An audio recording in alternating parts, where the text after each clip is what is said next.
और आज की इस क्लास में हम 10th Hindi class 10th Hindi के वेरी इंपॉर्टेंट पद्यांश के बारे में बात करेंगे, जो कि आपका 6 नंबर का पूछा जाएगा। तो आप स्टूडेंट्स अपने 6 नंबर अभी ही कंप्लीट कर लो।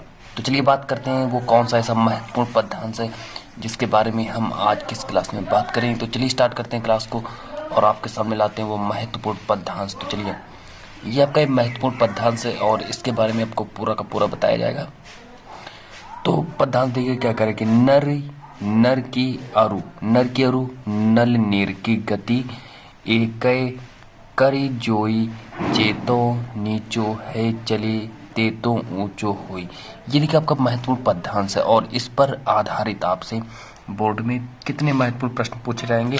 तो इस पर आधारित आपसे बोर्ड में 2 से 3 महत्वपूर्ण प्रश्न पूछे जाएंगे। तो चलिए बात करते हैं किस तरीके से पूछे जाएंगे। तो ये देखिए आपका दोहा है और पद्यांश भी कह सकते हो। चलिए स्टार्ट करते हैं और देखिए यहाँ पर क्या कह रहा है कि प्रस्तुत दोहा, जो आपका दोहा है आपका इसका संदर्भ लिखना है और साथ ही में इसका हिंदी में व्याख्या करनी है और काव्यगत सौंदर्य को भी स्पष्ट करना, तो पूरा भी स्पष्ट करेंगे। तो चलिए और आगे देखिए क्या कह रहा है कि कवि द्वारा मनुष्य की स्थिति किसके समान बताई गई है। तो इसका पूरा को पूरा वर्णन करें। तो चलिए अब हम स्टार्ट करते हैं और आपके सामने लाते हैं इसका जो संदर्भ है, संदर्भ कैसे लिखेंगे।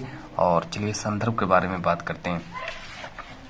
तो संदर्भ को हेडिंग डालेंगे, संदर्भ लिखना स्टार्ट करेंगे और संदर्भ देखिए, संदर्भ हेडिंग डालेंगे और संदर्भ को लिखना स्टार्ट करिए। तो संदर्भ को किस तरीके से लिखना होगा और चलिए उसके बारे में बात करते हैं। तो जो ये संदर्भ जो ये है, जो आपका दोहा जो है किसके द्वारा रचित है, इसके बारे में आपको पहले लिखना है। तो प्रस्तुत यहाँ पर लिखेंगे क्या, यहाँ पर लिखेंगे देखिए, यहाँ पर लिखेंगे प्रस्तुत दोहा। जो आपका दोहा जो है ये किसके द्वारा, बिहारी लाल द्वारा रचित। कहाँ से, बिहारी लाल द्वारा रचित बिहारी सतसई। आपका जो बिहारी सतसई है से हमारी पाठ्य पुस्तक हिंदी के काव्य खंड में संकलित भक्ति शीर्षक से उद्धृत है। इस तरीके से आपको इसका आंसर देना है। तो चलिए, और ये देखिए आपका संदर्भ हो चुका है। अब संदर्भ के बारे में बाद में आप देखिए फिर आपसे क्या पूछ रहा है। संदर्भ के बाद में पूछ रहा है आपके व्याख्या करनी है। अब इसकी व्याख्या आपसे पूछी जाएगी, आपको इसकी व्याख्या भी करनी पड़ेगी। और चलिए व्याख्या के बारे में हम बात करते हैं। व्याख्या लाते हैं आपके सामने।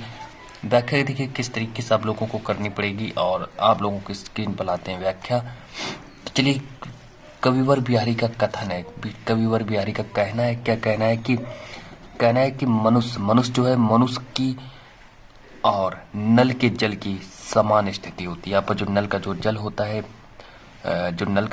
जो मनुष्य की जो स्थिति होती है, जो मनुष्य और नल के जल की समान स्थिति होती है।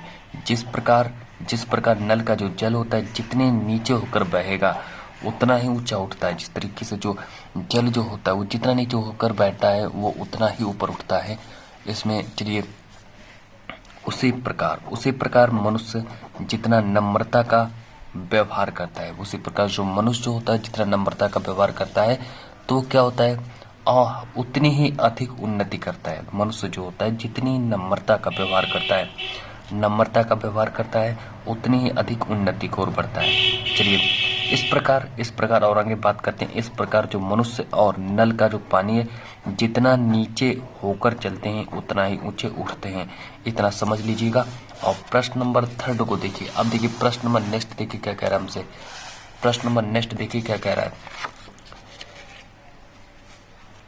कि कवि द्वारा मनुष्य की स्थिति किसके समान बताई गई। तो कवि द्वारा मनुष्य की जो स्थिति है आप लोग समझ रहे हैं कि कवि द्वारा जो मनुष्य की जो स्थिति किसके समान बताई गई है।